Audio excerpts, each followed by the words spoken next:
Cidadania participativa. Precisamos urgentemente falar dos mais de 350 anos de escravidão no Brasil, sobre como o nosso passado escravista se conecta ao nosso mercado de trabalho absurdamente informal e precarizado, por exemplo. Avancemos aos grandes temas de relevância nacional. Hoje trataremos sobre o mercado de trabalho brasileiro nas suas origens, do correr do século XVI ao final do século XIX. Mais de 350 anos de regime econômico escravista. Atenção, o regime econômico escravista era elemento estrutural da economia brasileira durante 358 anos de história do Brasil. O regime escravista era parte componente da estrutura da economia brasileira.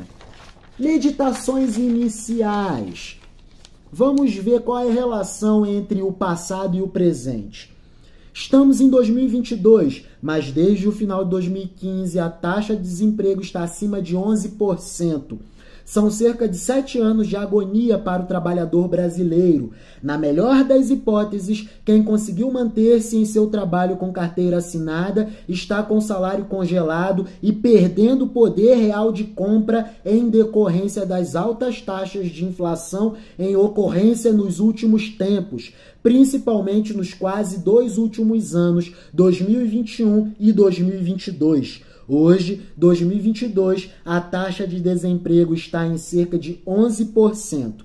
Quanto à informalidade, desde 2015 estamos com a taxa referente ao emprego precário, aquele desprovido de direitos trabalhistas, acima de 36%. Hoje estamos batendo recorde, porque a cada grupo de 100 trabalhadores ocupados, cerca de 40 são trabalhadores precarizados, os informais, sem carteira assinada, sem previdência social, os empreendedores sem acesso a crédito e demais meios de produção.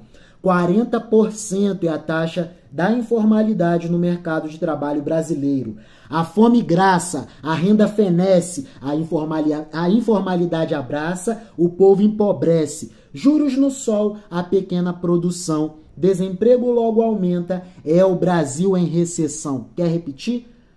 A fome graça, a renda fenece, a informalidade abraça, o povo empobrece, juros no sol, a pequena produção, desemprego logo aumenta, é o Brasil em recessão. Ó, dá até poema. Bem, pensemos juntos. 3 questões reflexivas sobre a consciência negra. Primeira, o que queremos com esta conversa? Resposta: queremos incorporar inteligência para uma adequada compreensão do conhecimento sobre a nossa precariedade social, que está ligada diretamente ao modo como se deu o fim do regime da escravidão no Brasil, há cerca de 134 anos atrás, pois se tratou de um processo histórico desenhista do nosso mercado de trabalho e das nossas periferias e redutos de extrema pobreza, porque as periferias brasileiras possuem preponderância ancestral escrava, ou seja, a ancestralidade escrava prepondera em dominância nas periferias e bairros mais pobres do nosso Brasil. A propósito, hoje, 2022, já temos mais da metade da população brasileira em situação de insegurança alimentar, mais de 120 milhões de pessoas sem condições de fazer planejamento alimentar e cerca de 22 milhões de pessoas na extrema pobreza. Observação: este texto quer provocar conversa madura entre pessoas inteligentes. De modo algum, apelaremos para recursos linguísticos vitimistas. Não vamos dar chance ao erro, descrevamos as coisas como elas são, foi o que disse Platão. Segunda questão: qual é a importância desta conversa para a nossa existência? Resposta: antes de respondermos a este questionamento, vamos cotejar em investigação esta informação a seguir. Vamos lá! De acordo com Amanda Rossi, em artigo publicado na BBC News Brasil, 7/8/2018, navios portugueses e brasileiros fizeram mais de 9 mil viagens com africanos escravizados e cerca de 4,8 milhões de africanos foram transportados para o Brasil e vendidos como escravos ao longo de mais de 3 séculos, em mais de 300 anos. Aproximadamente 670 mil negros morreram no caminho. Desculpa, eu vou extrapolar os 10 minutos, porque isso tem que ser falado. Este foi talvez o primeiro grande genocídio envolvendo o Brasil. 670 mil negros mortos, africanos mortos, no traslado, no trânsito da África para estas terras aqui. Qual é o outro grande genocídio que vocês lembram? Covid-19, né? Já estamos chegando, ou melhor, já ultrapassamos 670 mil pessoas mortas. Tragédia totalmente evitável. Conversaremos sobre isso neste espaço de cultura pulsante. Mas vamos lá. Aproximadamente 670 mil negros morreram no caminho. Ao longo de mais de 300 anos, navios portugueses e brasileiros embarcaram escravos em quase 90 portos africanos, fazendo mais de 11,4 mil viagens negreiras.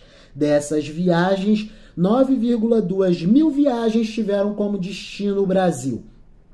Os dados são da The Transatlantic Slave Trade Database, um esforço internacional de catalogação de dados sobre o tráfico, comércio de escravos, que inclui, entre outros centros de estudos, a Universidade de Harvard. O levantamento só foi possível porque os escravos eram mercadorias e, como tais, eram registrados contabilmente na entrada e saída dos portos. Sobre as transações dessas mercadorias incidia a cobrança de tributos. Até 1650, 2 de cada 3 navios que comercializavam escravos no mundo eram portugueses.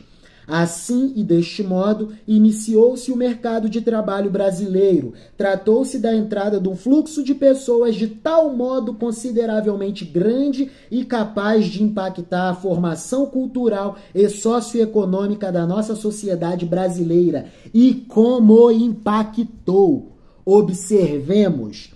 Na década de 1810, há cerca de 202 anos atrás, o tamanho da população total brasileira era de aproximadamente 4 milhões de pessoas. 48% dessas pessoas eram escravas.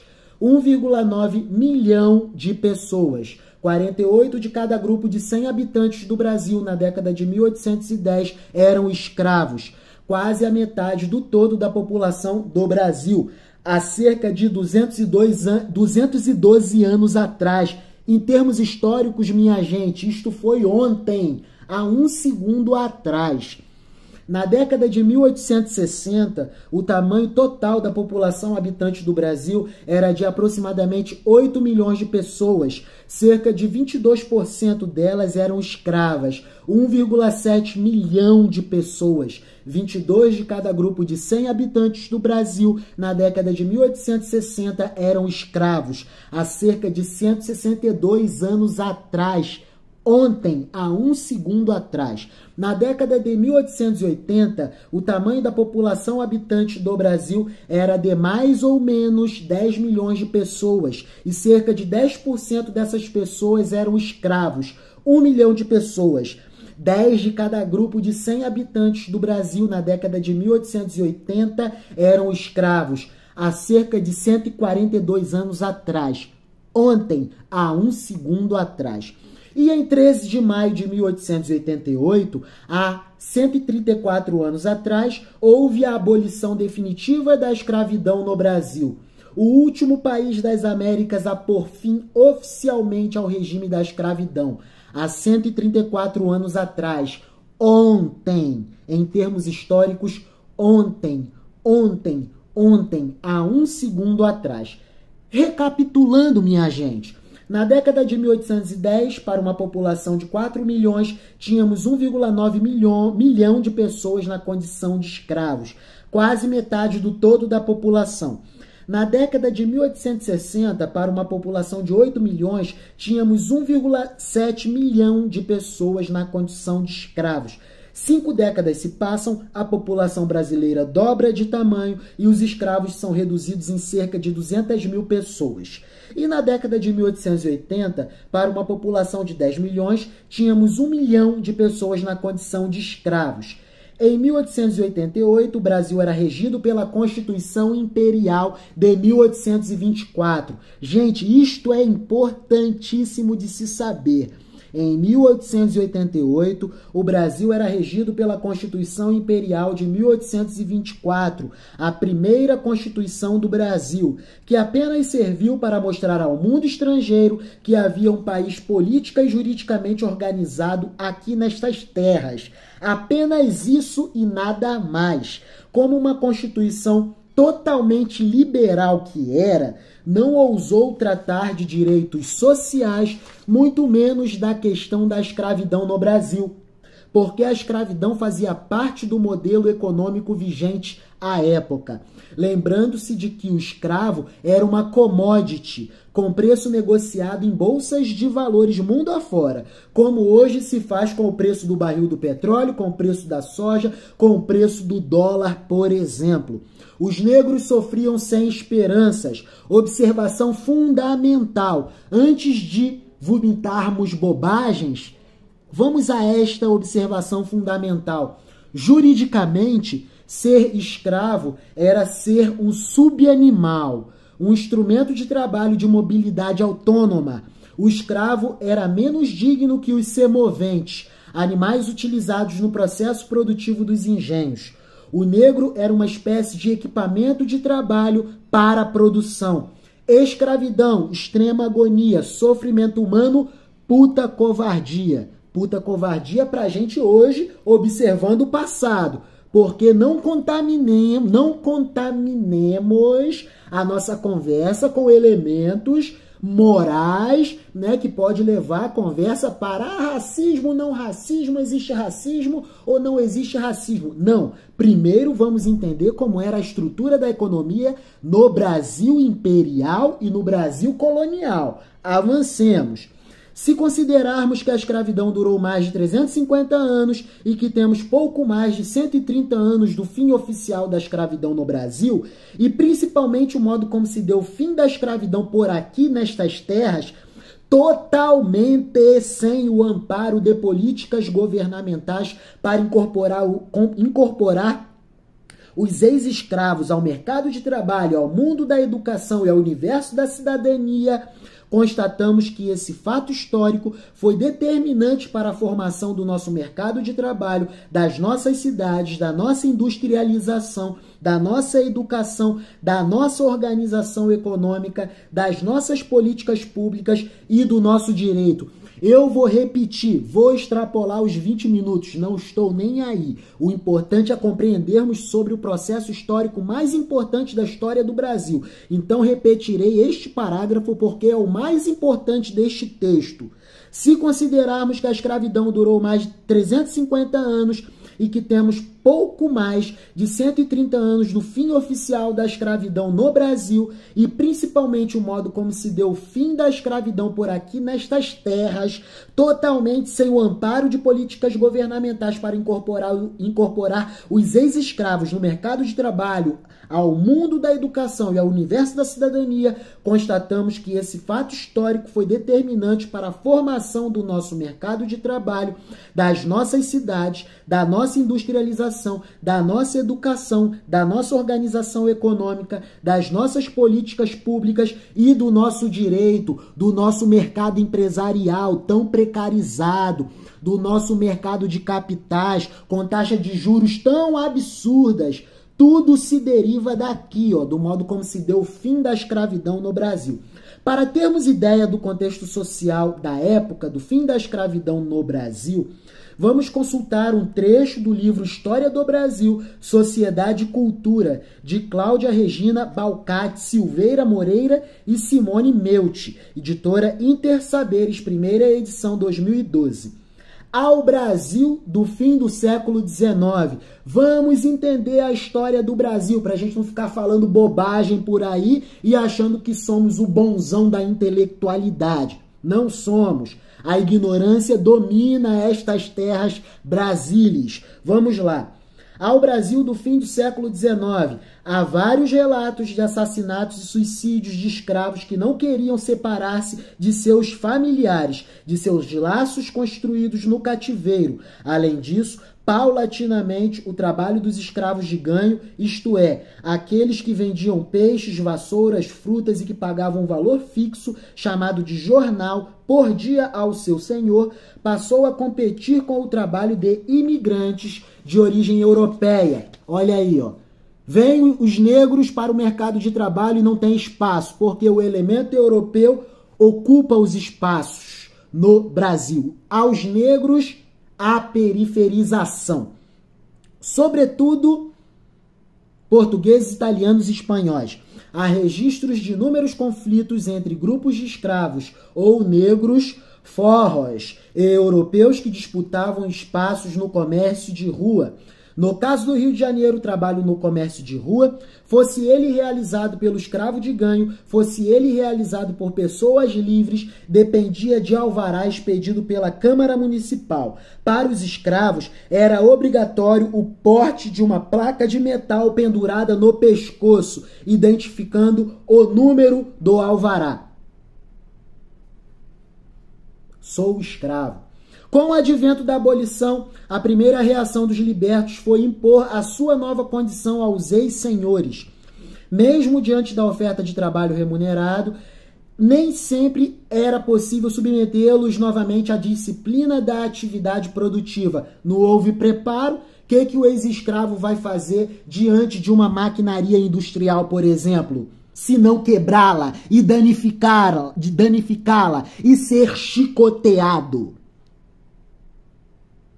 Não foram poucos os que simplesmente se retiraram, buscando novos espaços.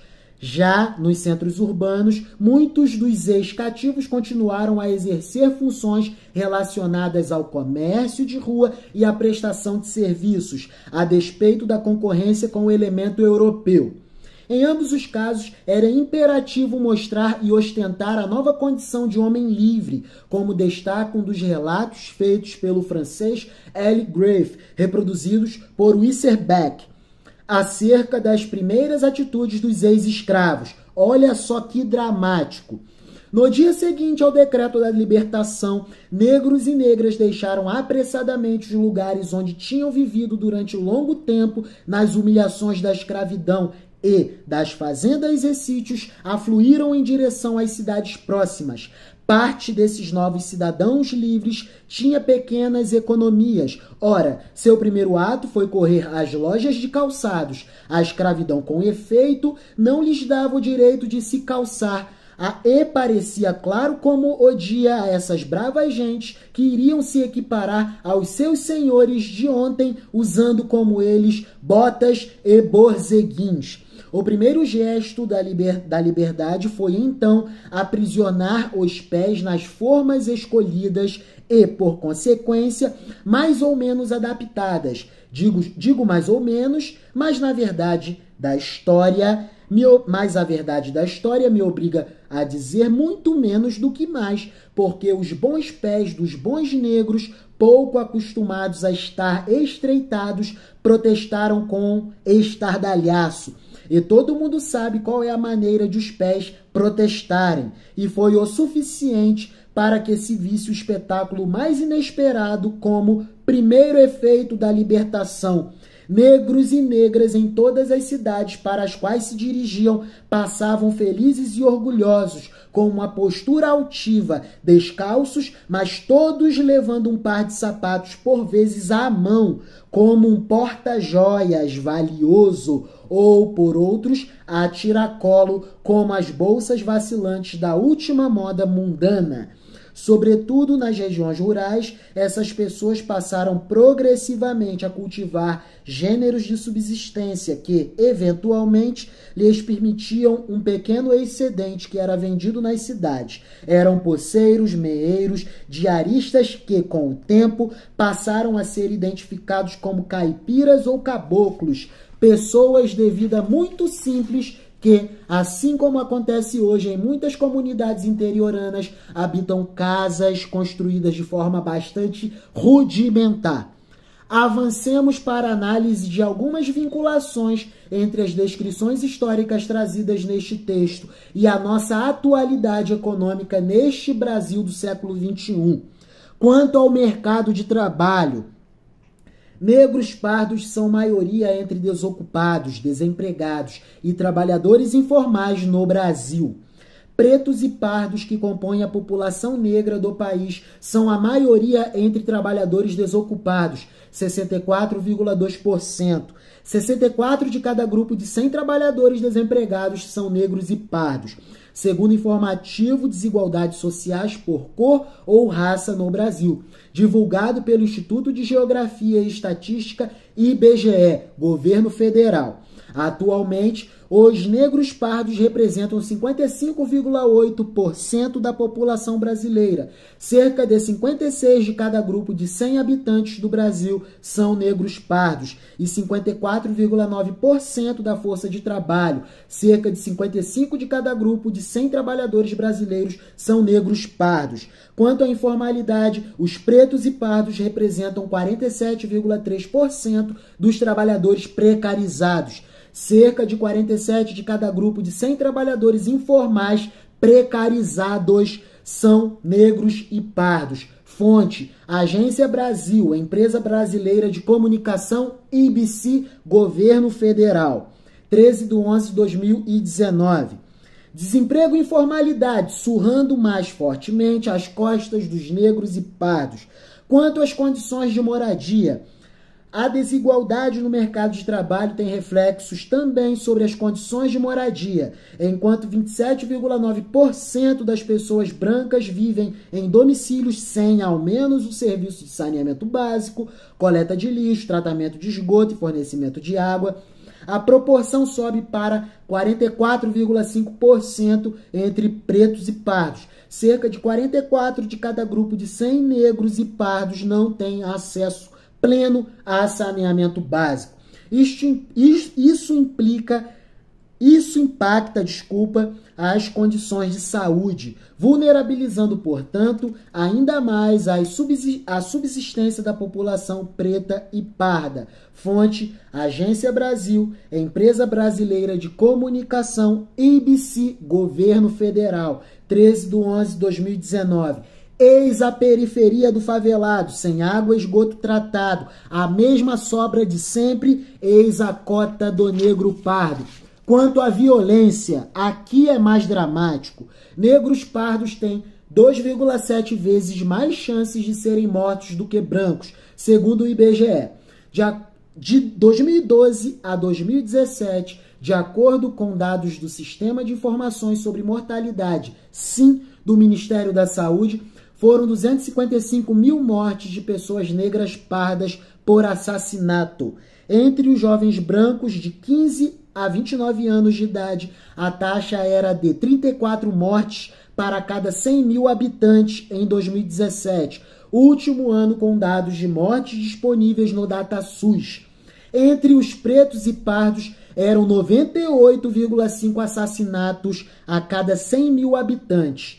Fazendo o recorte apenas dos homens negros, nessa faixa etária de 15 a 29 anos, a taxa de homicídios sobe para 185 assassinatos por 100 mil habitantes, mais que 5 vezes a taxa para jovens brancos na mesma faixa etária. Fonte: Agência Brasil, Empresa Brasileira de Comunicação, ABC, Governo Federal, 13/11/2019. Desemprego, favelas e assassinatos. Eis a herança que o Brasil legou aos pretos e pardos, sempre o mais do mesmo: fome, desemprego e violência. E assim viaja a locomotiva de agonia dos pretos e pardos. Vamos avançar até o final, você dá conta, você é inteligente, vamos lá, é o processo histórico mais importante da história do Brasil. Vamos lá, eu me dediquei para montar esse texto, então vamos lá, é um texto nobre para engrandecer a nossa história, vamos lá. Por tudo exposto, clara está a importância deste tema, consciência negra, para o entendimento da nossa realidade existencial neste nosso muito querido Brasil. Terceira reflexão e última reflexão.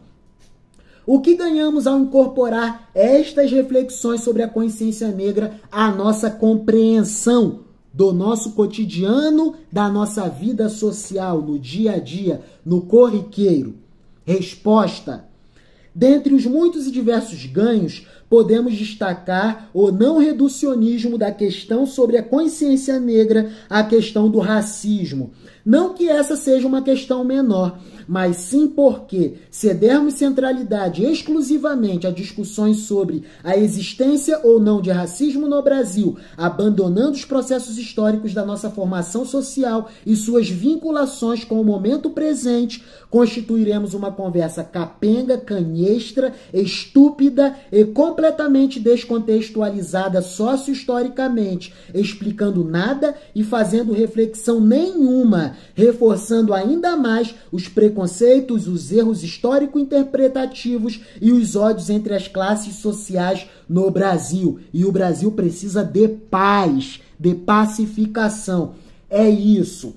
E este foi mais um tema de relevância cidadã da nossa grande polis Brasil, sem o qual jamais compreenderemos adequadamente sobre o nosso muito amado Brasil. Ao poeta mor da escravidão. Deus, ó Deus, onde estás que não responde? Em que mundo, em que estrelas tu te escondes? Embuçado nos céus?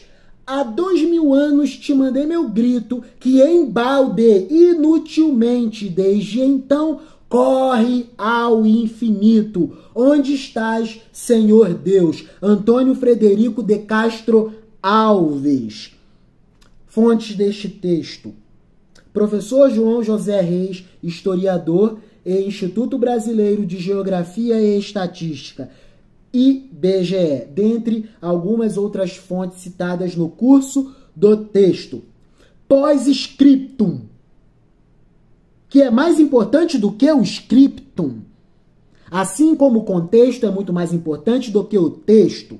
Da escravidão, autor do poema. Não posso falar o nome do autor porque ainda é um adolescente internado numa unidade de internação socioeducativa. Mas tão logo vocês conhecerão este jovem. Então vamos às iniciais. VLPS e Senhor Rony Júnior, este que vos falo. Somos os autores desta preciosidade, obra de Deus que nos inspirou. Vamos lá.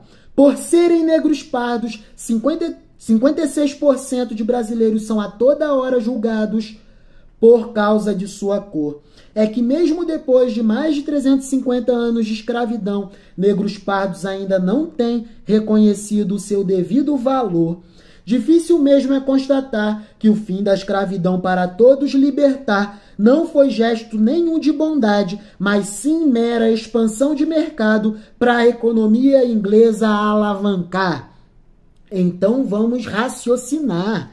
Lei Áurea assinada. Mais de 1 milhão da negrada libertada, sem saber para onde ir e poder morar, muito menos em como se alimentar, é de fazer a garganta sufocar.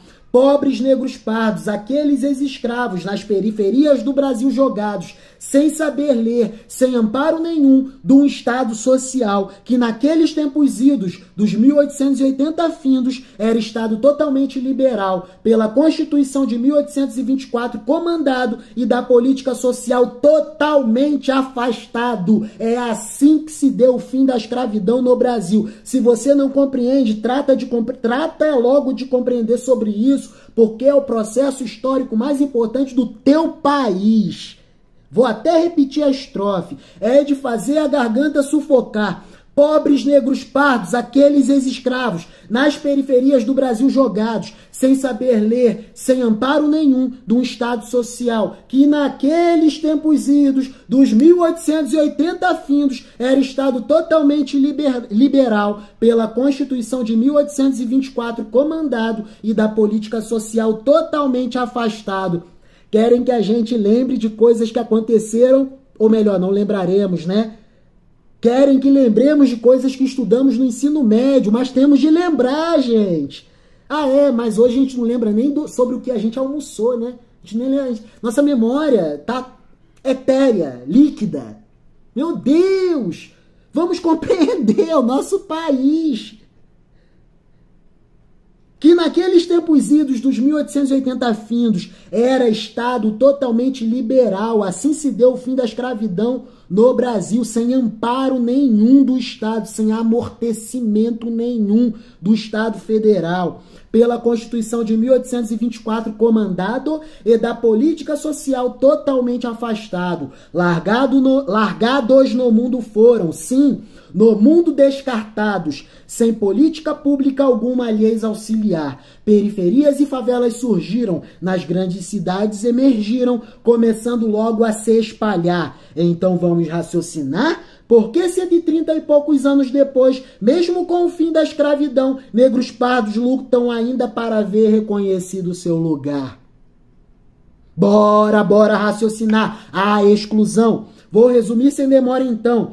Nos dias de hoje, crédito caríssimo mais inflação, eis a nossa economia em tremenda estagnação. Tudo isso acontecendo bem dentro desta grande recessão, que devora nossas pernas desde 2013. Então, são 9 sofridos anos da mais pura destruição, que na real falando é o fundo do poço da nossa depressão.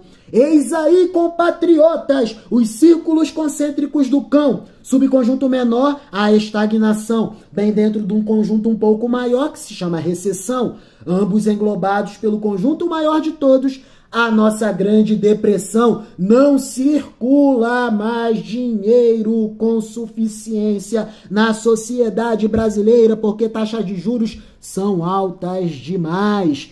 Aí o contexto. A relação do passado com o presente. Alguma dúvida? Nenhuma, né? 2013 e 2022. Essa é a periodização. Crise econômica severa, carestia.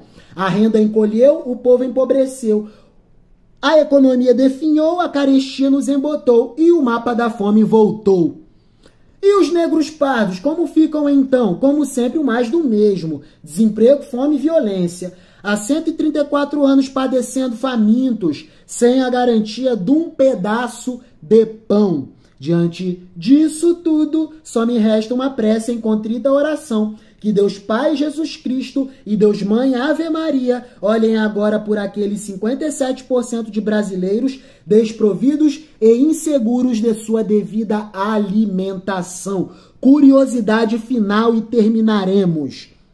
O tempo da força de trabalho livre e assalariada no Brasil é menor do que a metade de todo o tempo em que o Brasil funcionou sob as amarras do regime econômico da escravidão.